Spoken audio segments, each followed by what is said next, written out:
সরকারের ভূমিকা কিছু কিছু ক্ষেত্রে একটু পক্ষপাত দুষ্ট হচ্ছে, কিন্তু বাংলাদেশে এই পর্যন্ত যে কয়েকবার সংবিধান সংশোধন হয়েছে অনেকটা দল এবং ব্যক্তির স্বার্থে। জামায়াত ইসলামী আজকের মিটিং প্রতীকীভাবে বোধহয় বয়কট করেছে, কারণ রাজনৈতিক দলগুলো সবার একেবারে মতামতকে প্রতিফলন করে না, এবং এনসিপি সহ আরো কিছু কিছু দল আলোচনা তুলেছে। এইখানে যে কোন ক্রাইটেরিয়া যে কোন দলকে সিলেক্ট করা হয়েছে এইটাও আমরা জানি না।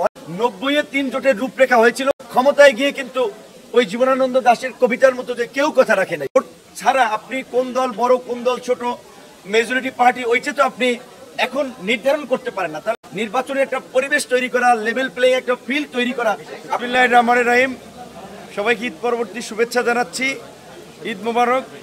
জাতীয় ঐক্যমত্যের কমিশনের আজকে সকাল 11টা থেকে অনুষ্ঠিত মিটিংয়ে এখন পর্যন্ত 3টি বিষয়ের উপরে আলোচনা করে মোটামুটি ঐক্যমত্যে পৌঁছানো গেছে।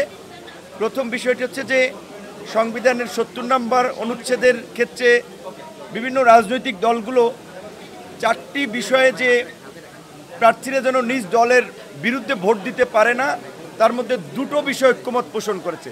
4টি বিষয় আলোচিত হয়েছে। একটি হচ্ছে যে অর্থ বিল, আস্থা বিল, জাতীয় নিরাপত্তা, সংবিধান সংশোধন।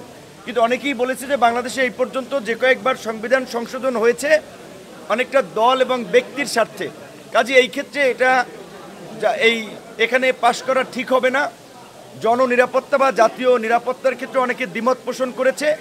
আমাদের দল থেকেও যেই 2টা চিঠিতে উল্লেখ করা হয়েছে অর্থ বিল এবং আস্থা ভোট, এই 2টো জায়গায় আমরা একমত পোষণ করেছি। 2 নম্বরে জাতীয় সংসদে যে 50টি স্থায়ী কমিটি, সংসদীয় কমিটি থাকে, সেই কমিটিগুলোতে আনুপাতিক হারে 50% বিরোধী দলের প্রতিনিধিত্ব দেওয়ার কথা হয়েছে 4টি গুরুত্বপূর্ণ কমিটি সহ। সেটি তো সব রাজনৈতিক দলই মোটামুটি একমত পোষণ করেছে। 3 নম্বরে সংসদে নারীর আসন কিংবা নারীর প্রতিনিধিত্ব নিশ্চিত করার ক্ষেত্রে 100টি আসন সংরক্ষিত করার বিষয়ে সব রাজনৈতিক দলই কিন্তু একমত হয়েছে, আমরাও একমত। কিন্তু আমাদের মধ্যে আলোচনাটা হচ্ছে যে প্রক্রিয়া নিয়ে, প্রক্রিয়াটা কি হবে।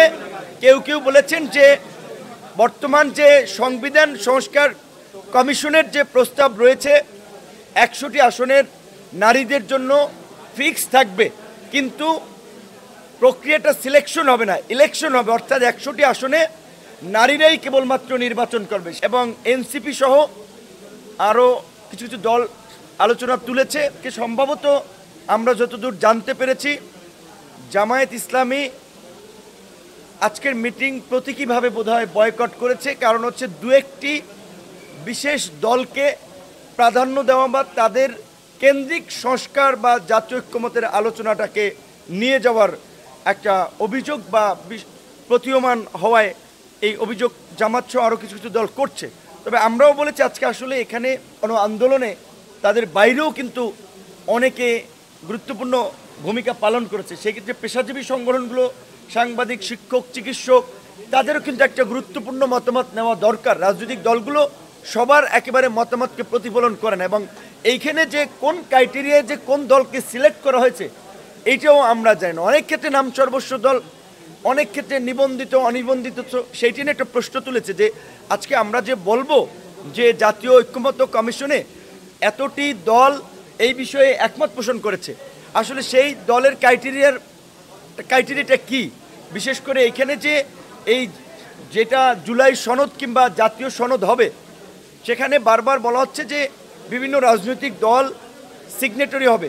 পাশাপাশি আমরা মনে করি পেশাজীবী সংগঠনগুলো এবং সমাজের অন্যান্য অংশীদারদেরও সেখানে একটা অংশগ্রহণ থাকা উচিত।